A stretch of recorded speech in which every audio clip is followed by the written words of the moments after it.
In the ruins of the old Coventry Cathedral is a sculpture of a man and a woman reaching out to embrace each other. The sculpture was inspired by the story of a woman who crossed Europe on foot after the war to find her husband. Casts of the same sculpture can be found in Belfast and Berlin, and it is simply called reconciliation. Reconciliation is the peaceful end to conflict, and we were reminded of this in August, when countries on both sides of the First World War came together to remember in peace. The ceramic poppies at the Tower of London drew millions, and the only possible reaction to seeing them and walking among them was silence. For every poppy, a life, and a reminder of the grief of loved ones left behind. No one who fought in that war is still alive, but we remember their sacrifice, and indeed the sacrifice of all those in the armed forces who serve and protect us today. In 1914, many people thought the war would be over by Christmas. But sadly, by then, the trenches were dug and the future shape of the war in Europe was set. But as we know, something remarkable did happen that Christmas, exactly 100 years ago today. Without any instruction or command, the shooting stopped and German and British soldiers met in no man's land. Photographs were taken and gifts exchanged. It was a Christmas truce. Truces are not a new idea. In the ancient world, a truce was declared for the duration of the Olympic Games, and wars and battles were put on hold.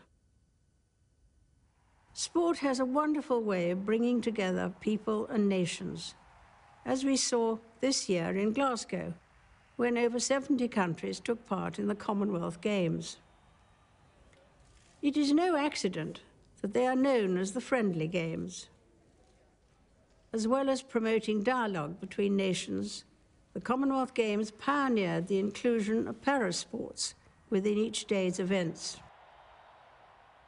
As with the Invictus Games that followed, the courage, determination, and talent of the athletes captured our imagination, as well as breaking down divisions. The benefits of reconciliation were clear to see when I visited Belfast in June. While my tour of the set of Game of Thrones may have gained most attention, my visit to the Crumlin Road jail will remain vividly in my mind. What was once a prison during the Troubles is now a place of hope and fresh purpose. A reminder of what is possible when people reach out to one another, rather like the couple in the sculpture. Of course, reconciliation takes different forms. In Scotland, after the referendum, many felt great disappointment, while others felt great relief. And bridging these differences will take time. Bringing reconciliation to war or emergency zones is an even harder task.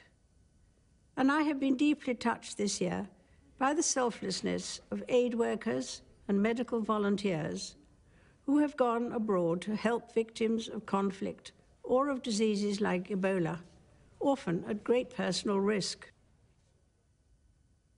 For me, the life of Jesus Christ, the Prince of Peace, whose birth we celebrate today, is an inspiration and an anchor in my life. A role model of reconciliation and forgiveness, he stretched out his hands in love, acceptance, and healing. Christ's example has taught me to seek to respect and value all people of whatever faith or none. Sometimes it seems that reconciliation stands little chance in the face of war and discord. But as the Christmas truce a century ago reminds us, peace and goodwill have lasting power in the hearts of men and women. On that chilly Christmas Eve in 1914, many of the German forces sang Silent Night, its haunting melody inching across the line. That carol is still much loved today, a legacy of the Christmas truce, and a reminder to us all that even in the unlikeliest of places, hope can still be found. A very happy Christmas to you all.